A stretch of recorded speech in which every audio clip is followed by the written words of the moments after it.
balita, pagbisita sa Article 4 o Grave Threat tinapos na ng Senate Impeachment Court.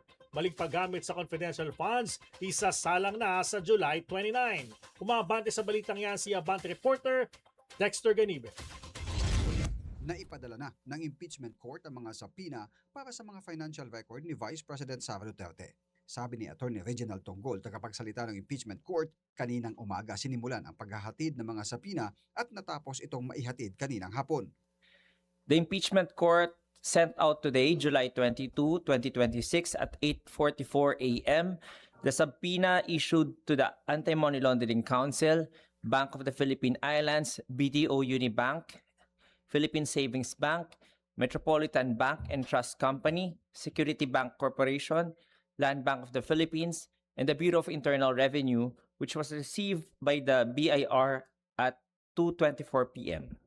Isinara na kanina ng prosekusyon ang pagbibista sa Article 4 ng Articles of Impeachment o ang umano'y pagbabanta ng VP sa first couple at kay nooy House Speaker Martin Romualdez. And since this is the last witness of the panel of prosecutors for Article 4, Chair would like to inform the Senator judges that the pretrial order allocated 11 days for the presentation of this article by the panel of prosecutors. They actually consumed only 6 days given the withdrawal of certain witnesses.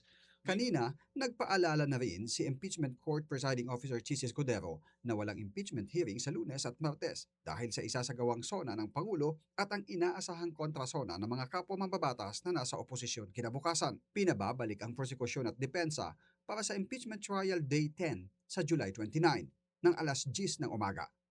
Sa nasabing petsa na rin magsisimula ang bagong schedule ng impeachment trial na sisimulan na sa umaga hanggang alas 3 ng hapon, Lunes hanggang Miyerkules.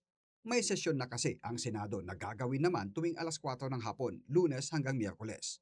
Sa July 29, sisimulan na ng prosekusyon ang pagtalakay sa Article 1 ng Articles of Impeachment o ang umano'y maling paggamit ng confidential funds ng Vice Presidente. The impeachment court issued a subpoena to Violeta Camposano and Denita Constantino, the representatives of the Land Bank, to be present on Wednesday. Ako si Dexter Ganibe, Abante.